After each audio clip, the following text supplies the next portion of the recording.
Hi, everyone. I'm Lloyd. I'm back here with Steve Steinberg, just back from his trip to North Carolina. So how was the trip, Steve? Good. Morrisville was a great time, Lloyd. You missed a good weekend. Great weather. The weather holdout. Everyone was concerned about that, especially after last weekend in Texas where we had so much rain. But all three matches came off. Beautiful weather. Morrisville is such a beautiful ground. Would have been nice if some of the New Jersey Stallions that we had played a little bit better, but they just ran up against a buzzsaw in Atlanta. But I'll give my thoughts on that particular game. Perhaps we can start with Seattle versus Silicon Valley. We had the big matchup, the yes, TAP that was minor league bowler versus the TAP USA bowler, both American college cricket alumni. And this time it was sort of, obviously it wasn't a one-on-one fight, but this time, if you look at it, sort of youth won because the Seattle Thunderbolts beat the reigning champion Silicon Valley Strikers. Again, Vani had a great game. He was, two wickets out of 17 runs, 4.50 economy. So really, really good. Sarab on the other side, he picked up a couple wickets and the 22 runs, 5.50 economy. So we both represented very well. And it was a close game. Went down, Seattle won by 6 runs. Yeah, in the end, it was so close that you couldn't really say that, Yeah, I mean, we went down to the final over, which is what you want. Yep.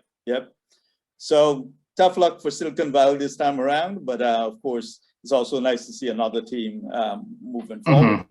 Now, as for the next game, I said this before, I was definitely back in New Jersey Stallions, largely because they had 5 American college cricket alumni on their roster. And I thought that was a great example for what you can do for a local talent, because in addition to the American college cricket players, they had other local talent on their team. But go ahead, tell us about that game. Again, the Atlanta just came out and just destroyed. They were just a hitting machine, 210 runs.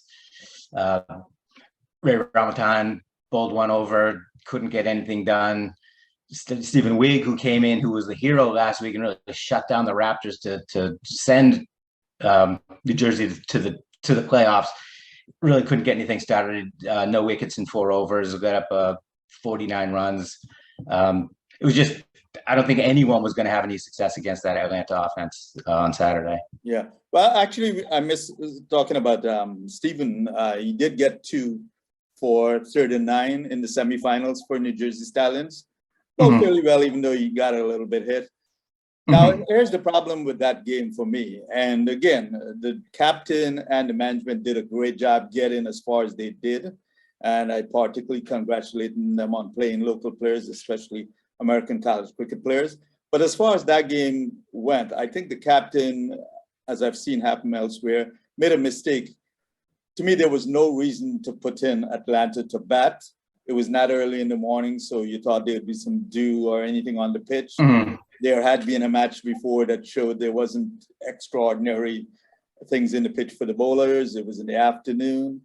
And of course, as I heard one of my captains say years ago, when we would do the American College Cricket National Finals, it would go into the night, right, on the lights.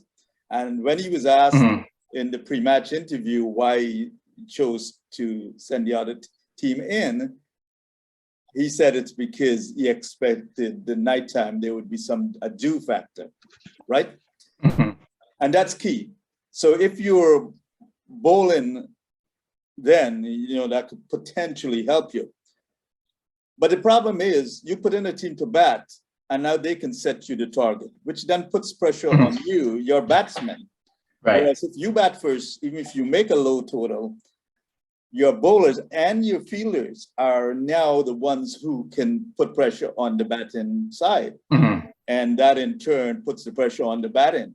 So you took away that option to really go after that team and just put it all in their hands. And as you saw, Atlanta just took advantage of that. And Aaron Jones was in fine form as he has been for some time, and so, and when you also have somebody like Stephen Taylor, you got to worry about what he can do. And so to me, the big mistake was putting the team into bat. And I've seen other captains make that mistake. and I think it's a key factor in T20 cricket. You Mhm. don't set yourself up for failure by being in a position where you have to chase a large total and put yourself under pressure. Mhm. But still, I want to congratulate New Jersey Stallions on where they got.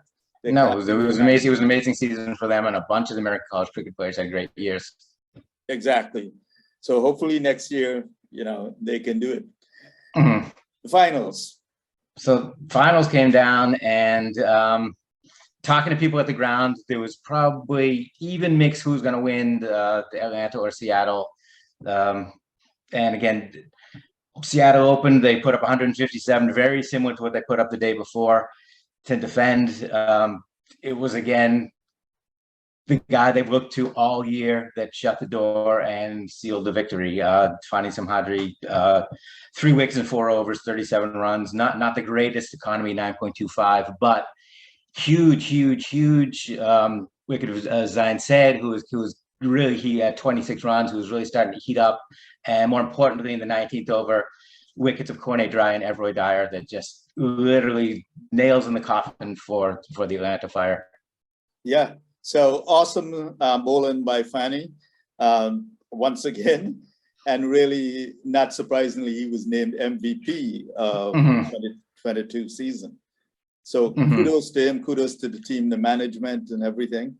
No, it was, I mean, they literally won their last 8 matches. The last time they lost was the weekend of like July 23rd, 24th. It was week 5. They lost twice to Seattle, had an off week, and then came back and just has been destroyed every team they faced after that. So it was just a great run for Seattle. They peaked at the perfect time, which is, in sports, that's what you need to do. Yeah, and Seattle is another team that played significant numbers of local players, including 3 American college cricket alumni. So we have Fani Samhadri, and then we also had Ryan Patan, who even though he didn't really perform this past weekend, he did get them there. They wouldn't be there if it was not for him, what he did in 4 straight matches, against Dallas and opening the bat in. Yep. Yeah. And Avdesh Rai, who's an alumni of West Virginia University, is also in their squad. So congrats to the Seattle guys.